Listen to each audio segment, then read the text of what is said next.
지금 이 시간에는 우리가 하나님 말씀을 보도록 하겠는데요. 민수기 10장 11절에서 12절까지의 말씀이 되겠습니다.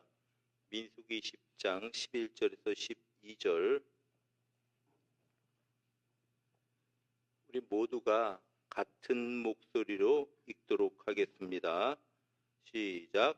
둘째 해 둘째 달 스무날에 구름이 증거의 성막에서 떠오르며 이스라엘 자손이 시내 광야에서 출발하여 자기 길을 가더니 파란 광야에 구름이 머무니라. 아멘. 우리가 새로운 한 해를 맞이하려면 이제 2025년도를 떠나야 합니다. 거기에서 출발해서 새로운 한 해를 살아가야 하는 것입니다. 어린 아이를 출산할 때에 이제 이 신생아에게는 출산이 굉장한 모험입니다. 왜냐하면 그때부터는 이 어머니의 배에서 나오는 순간부터는 자가호흡을 해야 합니다. 그러니까 탯줄을 통해서 산소를 공급을 받았는데 자가호흡을 시작을 하게 됩니다. 그리고 태를 통해서 모든 영양을 공급받았지만 이제부터는 이제 스스로 어머니의 젖을 빨고 그래서 영양을 섭취해서 살아가야 되는 것입니다. 그래서 그런지는 모르겠지만 때로는 출산할 때에 아기가 모태에서 나오지 않으려는 경우들이 있습니다. 그런데 그렇게 되면 큰일입니다. 아이도 위험하고 어머니도 위험해질 수가 있습니다.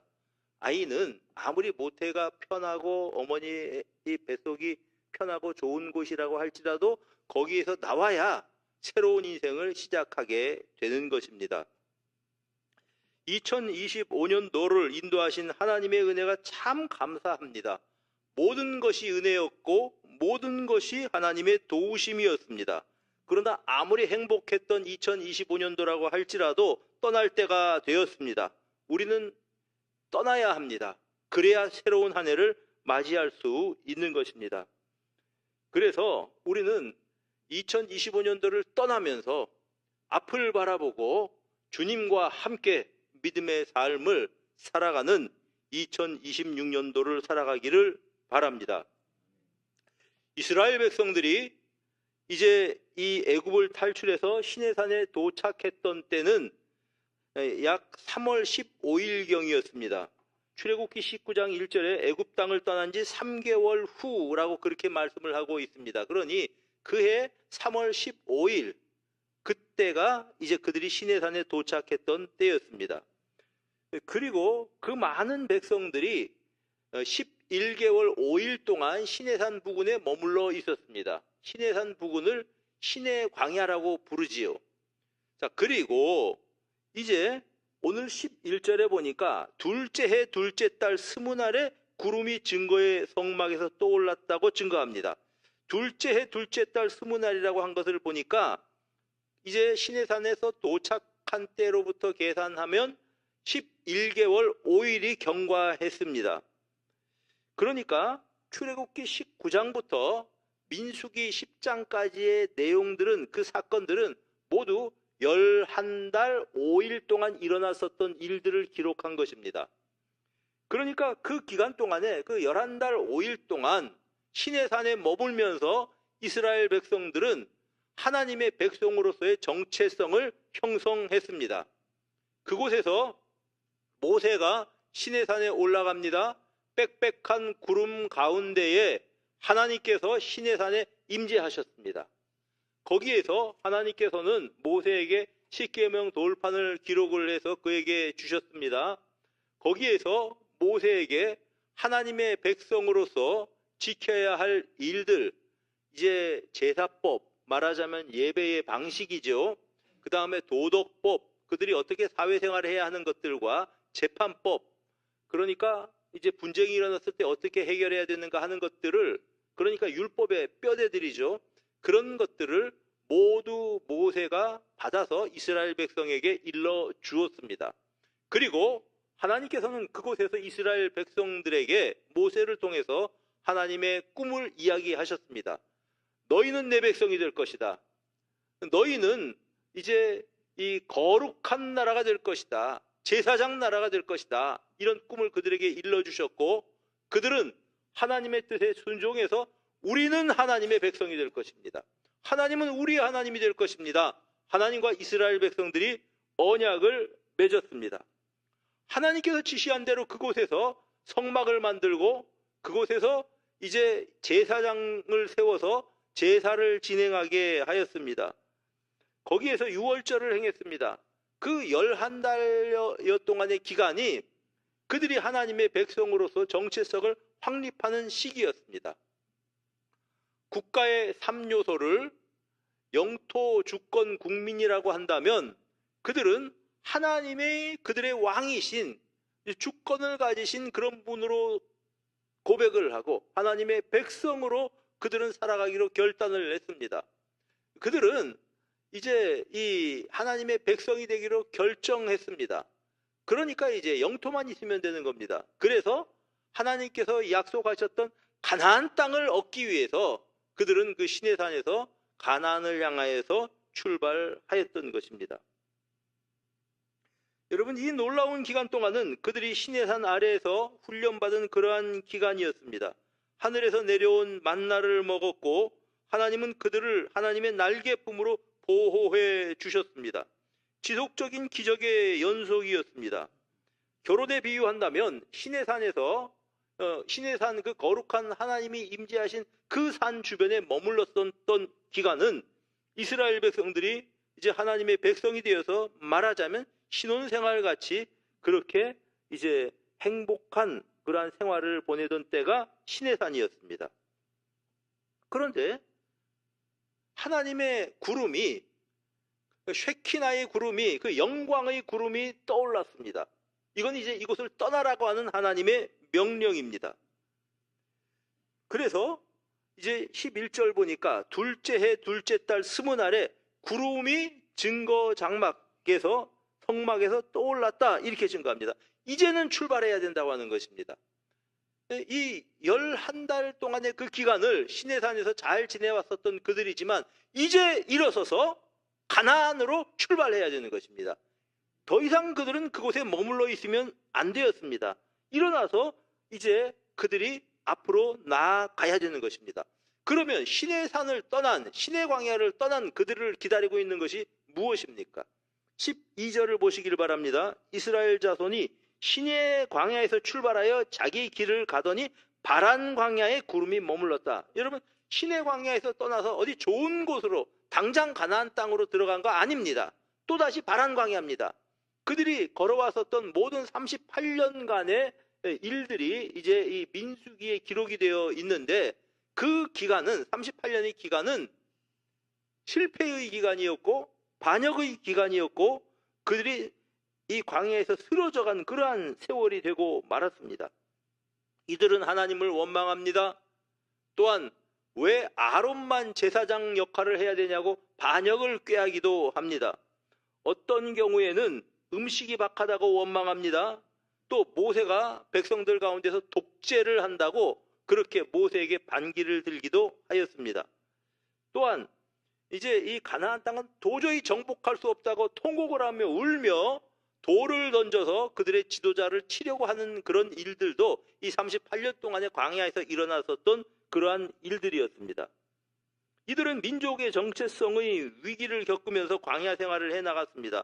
그러면서 그런 세월을 보내면서 결국 기성세대는 다 광야에서 죽어갔습니다. 그 후에 자라난 이제 이 어린 세대들이 가나안 정복의 주역이 된 것입니다. 어떻게 생각하면 이들이 시내산에서 머물렀으면 어떠하였을까 그런 생각을 해보게 되는 것입니다. 지금도 이제 시내산 주변에는 유목 생활을 하는 베두인들이 그런 유목민들이 거기서 살고 있습니다. 그들도 이미 거기에서 자리를 잡았으니까 그들처럼 시내산 주변에서 시내산에서 임재하셨던 그 하나님을 기억하면서 신앙생활을 했더라면 어떠했을까라고 하는 생각을 해보게 되는 것입니다. 그러나 그렇다고 할지라도 그들은 그곳에 머물러 있으면 안 되었습니다. 하나님의 영광의 구름이 떠올랐습니다. 그들에게 진군하라고 말씀하셨습니다. 그들은 진군 나팔을 불고 광야로 향해서 여행을 시작하여야 했던 것입니다. 왜 그렇게 해야만 했습니까? 그들의 목적지는 시내산이 아니었고 가나안 땅이었습니다. 가나안 땅을 그들이 들어가려고 한다면 광야를 거쳐야만 하는 법입니다. 광야 생활을 거쳐야 가나안 땅으로 들어가는 법입니다. 그래서 하나님은 그들에게 이제 또다시 너희들은 광야로 가라. 그 광야에서 바란 광야에서 신광야로, 광야에서 광야로, 모압 사람들의 땅으로 얼마나 많은 길들을 이들이 고생스럽게 걸어갔는지 모릅니다. 그들은 시내산에 머물 사람들이 아니었고 가나안으로 들어가야 될 사람들이었습니다. 사랑하는 성도 여러분, 2025년도에 우리는 머물러 있으면 안 됩니다.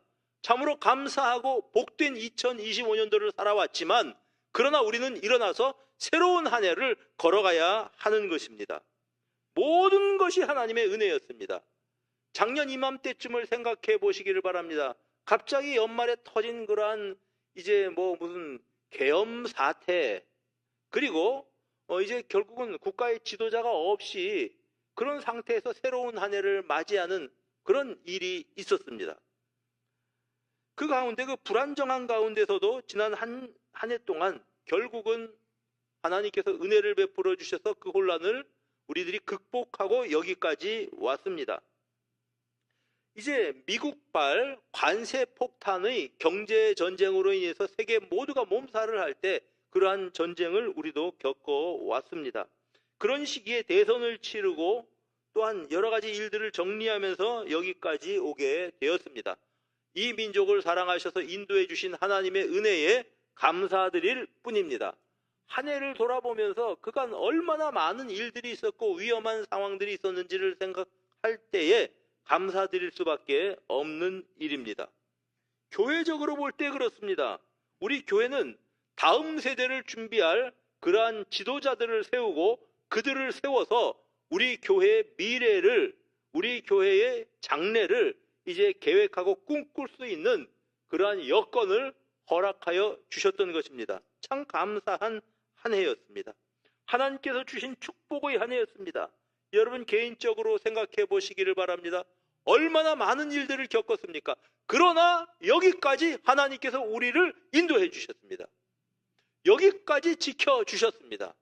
그래서 2025년도를 우리는 살아왔던 것입니다. 이제 한 해를 막 우리가 다 보냈습니다. 새로운 한 해를 맞이한 거죠, 이제.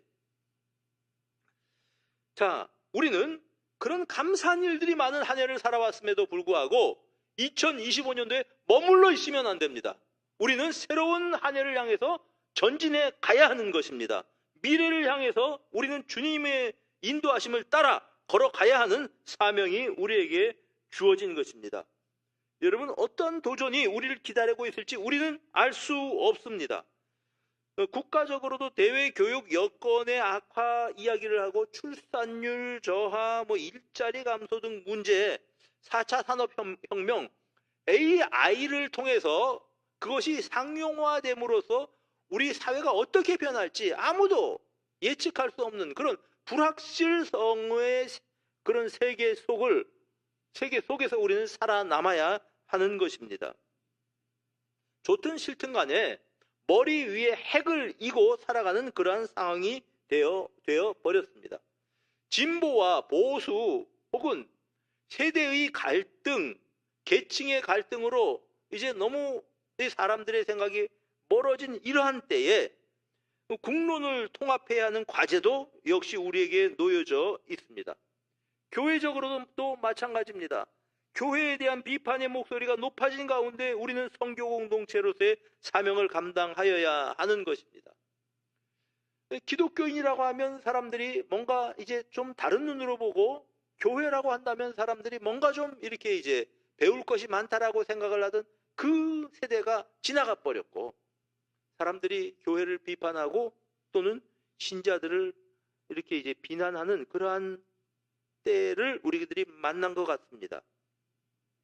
비성경적 가치들이 다수의 주장이라고 하는 허울하에 정당하다고 소리를 높이는 시대를 우리는 살아가고 있습니다. 이런 거친 도전 앞에서도 우리 교회는 예배 공동체로서, 선교 공동체로서의 사명을 감당하여야 하는 것입니다.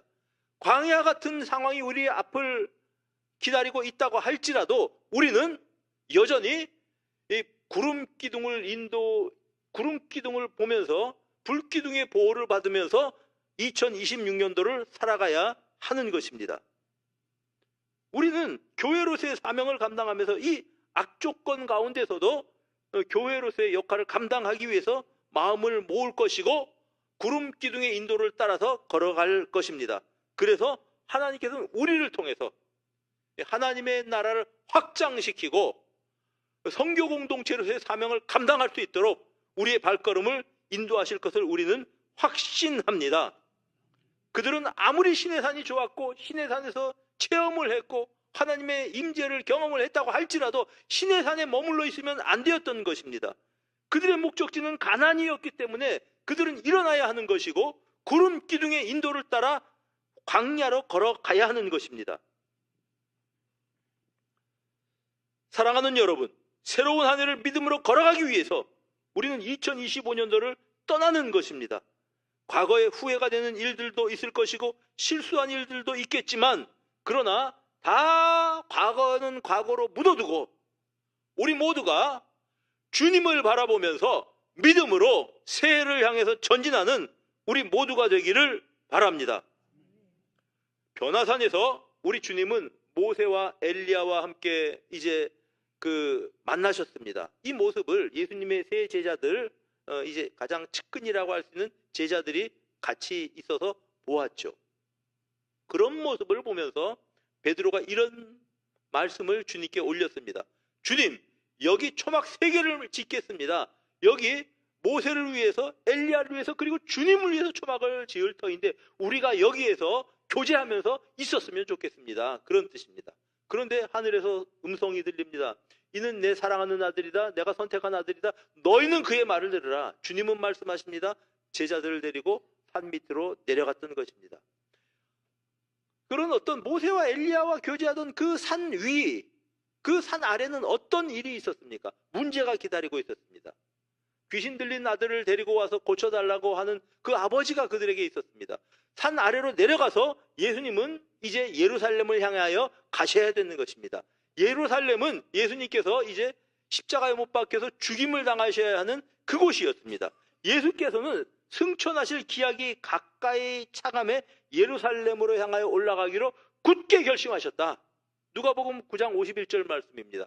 그 산 위에서 그런 아주 놀라운 어떤 영적인 체험과 교제가 있었음에도 불구하고 예수님은 거기 머물러 계시지 않았습니다. 산 아래로 내려가셨습니다. 왜냐하면 거기 사명이 있기 때문에 그랬습니다. 여러분, 새로운 한 해를 향해서 걸어가는 우리의 발걸음이 바로 이러한 발걸음입니다. 광야를 향해 발을 내딛는 언약 백성처럼 우리는 미래를 향하여 걸어가는 것입니다. 여러분, 우리는 미래에 어떤 도전이 있다고 할지라도 회피하지 않고 그 도전을 직면할 것입니다. 우리는 마주보고 그를 향해서 걸어갈 것입니다. 이제 다윗이 이스라엘 백성들이 블레셋과 전쟁할 때에 골리앗 앞에 나섰습니다. 모두들 골리앗 앞에 서기를 싫어했습니다. 불가능한 일이었습니다. 그럼에도 불구하고 다윗은 물맷돌 5개를 들고 골리앗 앞에 섰습니다. 그리고 이 다윗의 물맷돌에 골리앗이 쓰러졌습니다. 여러분, 사람들은 골리앗만 보았지만 다윗은 골리앗 뒤에 계시는 하나님을 보았습니다. 너는 칼과 창과 단창으로 내게 나왔지만 나는 네가 모욕하는 이스라엘 군대의 하나님의 이름으로 내게 나왔다. 그는 골리앗이라고 하는 거인만 본 것이 아니고 그 거인 뒤에 있는 하나님의 손길을 보고 있었습니다. 그리고 하나님은 다윗을 통해서 골리앗을 무너뜨리신 것입니다. 2026년도에 어떠한 도전이 우리를 앞에 놓인다고 할지라도 그것만 보지 마시길 바랍니다. 그 뒤에 계시는, 우리를 인도하시는 구름 기둥을 보시고 하나님의 손길을 볼 수 있는 믿음의 사람들이 되시기를 주님의 이름으로 축복합니다. 새로운 한 해에도 어려움을 만날 수 있을 것이고 또 다른 광야의 길을 우리가 걸어가야 될 것입니다. 그러므로 우리는 전진해 갑니다. 왜냐하면 머물러 있으면 안 되기 때문에 그렇습니다. 우리의 목적지는 이 세상이 아니고 영원한 하나님 나라이기 때문에 그곳을 향해서 우리는 걸어가는 것입니다. 구름 기둥의 임재하심으로 우리는 걸어갈 것입니다. 이스라엘 백성들이 38년 동안 그 긴 광야의 세월들을 다 마친 다음에 신명기 1장에서 이제 이렇게 이 성경은 일러주고 있습니다. 하나님 어떤 분이셨냐면 1장 30절에 보니까 신명기 너희보다 먼저 가시는 너희 하나님 여호와께서 애굽에서 너희를 위하여 목전에서 모든 일을 행하신 것 같이 이제도 너희를 위해서 싸우실 것이다. 광야에서도 너희가 당하였거니와 사람이 자기의 아들을 안는 것 같이 너희의 하나님 여호와께서 너희가 걸어온 길에서 너희를 안으사 이곳까지 이르게 하셨다. 사랑하는 성도 여러분, 올해도 2026년도도 마치 사람이 그 아들을 품에 안는 것처럼 하나님께서 우리를 하나님의 품에 안으셔서 우리를 인도하실 것입니다. 그래서 이제 올해의 마지막 순간에 뒤를 돌아보면서 이스라엘 백성들처럼 우리는 그렇게 고백할 것입니다. 하나님께서 자기의 아들을 아버지가 안는 것처럼 우리를 안으셔서 여기까지 인도하셨습니다. 우리는 고백하면서 우리 하나님의 이름을 찬송할 것입니다. 하나님께서 우리를 인도하실 것을 우리는 믿고 담대하게 미래를 향해서 또 도전을 향해서 직면하면서 나아가는 것이며 갈 것입니다. 여러분, 사실 문제는 광야의 척박한 환경이 아니었고 그들의 마음가짐이 문제였습니다. 불신앙과 원망과 불평이 이들의 적이었습니다. 이들이 다수가 멸망해서 다 그 광야에서 멸망하고 가나안에 들어가지 못한 것은 환경이 어려워서 그랬던 거 아닙니다. 여건이 어려워서 그랬던 거 아닙니다. 그들의 불신앙 때문이었고 그들의 원망하는 마음 때문이었다라고 하는 것입니다. 새로운 한 해를 걸어가면서 우리가 염두에 둘 것이 이것입니다. 아무리 어려운 일을 만난다고 할지라도 우리는 그 어려운 일들 때문에 무너지는 사람들이 아닙니다. 우리의 마음이 문제입니다. 하나님을 의지하고 하나님께서 함께 하실 것을 믿는 사람들은 어떤 도전이 있다고 할지라도 그 도전을 극복할 것입니다. 담이 우리를 막고 있다고 할지라도 믿음으로 그 담을 뛰어넘는 믿음의 삶을 우리는 살아갈 것입니다. 여러분, 이렇게 믿음으로 우리가 미래를 향해 갈 때에 우리 앞에 놓인 골리앗이 쓰러지는 것을 우리는 보게 될 것입니다. 여러분, 야곱의 인생은 도피하는 인생이었습니다. 형과의 갈등을 피해서 외삼촌 집으로 도피했습니다. 그 집에서 또 갈등이 생기니까 또 거기서 도피해서 이제 고향으로 돌아오게 됩니다. 형을 만나야 할 수밖에 없는 상황인데 거기서 또 도피합니다. 자기 가족들은 다 야복강 건너고 자기는 맨 뒤에 남아있습니다. 끝까지 문제를 피하려고 하는 것입니다. 그런 그에게 하나님께서 찾아오셨습니다. 너는 이스라엘이다. 너는 이스라엘이다. 너희 이름을 바꾸어라. 새로운 삶을 살아라. 여러분, 그렇게 할 때 하나님의 사자를 만난 후에 그의 근본적인 문제가 해결이 되었다고 하는 사실을 생각해 보십시오. 도피하고 회피함으로 문제가 해결되는 거 아닙니다. 문제에 직면하시기를 바랍니다. 하나님의 도와주심을 믿고 의지하고 내가 가야 되는 길이라면 걸어갈 수 있는 믿음의 사람들이 되시기를 우리 주님의 이름으로 축복합니다. 그렇게 될 때에 우리 앞에 놓인 그러한 장애물이 무너지게 될 것이고 우리 앞에 놓인 광야에서 우리를 안으시는 하나님과 함께 이제 2026년도를 걸어가게 될 것입니다. 그러므로 새로운 한 해를 살아갈 때 우리에게 제일 필요한 것은 다름이 아니라 현실과 직면해서 도전하려고 하는 믿음이고 하나님의 살아계심을 인정하고 하나님을 바라볼 수 있는 믿음인 것입니다.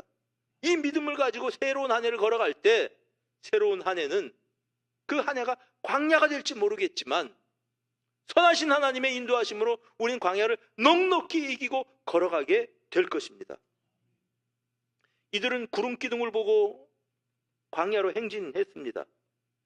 그런데 민수기 10장 34절 보니까 그들이 진영을 떠날 때 낮에는 여호와의 구름이 그 위에 덮였더라. 괴가 떠날 때 모세가 말하되 여호와여 일어나서 우리 대적들을 흩으시고 주를 미워하시는 자 앞에서 도망하게 하소서. 여러분, 모세의 기도처럼 여호와여 일어나소서. 하나님 일어나서 우리의 앞서가시기를 원합니다. 하나님 일어나서 우리의 대적들을 흩어주시기를 원합니다. 우리는 그렇게 기도하면서 주님의 인도하심을 따라 살아갈 때에 하나님의 손길이 대적들을 무너뜨리고 물리치고 우리의 앞날을 열어주실 것입니다. 올 한 해가 이런 복된 한 해가 되기를 우리 주님의 이름으로 축복합니다. 기도합시다.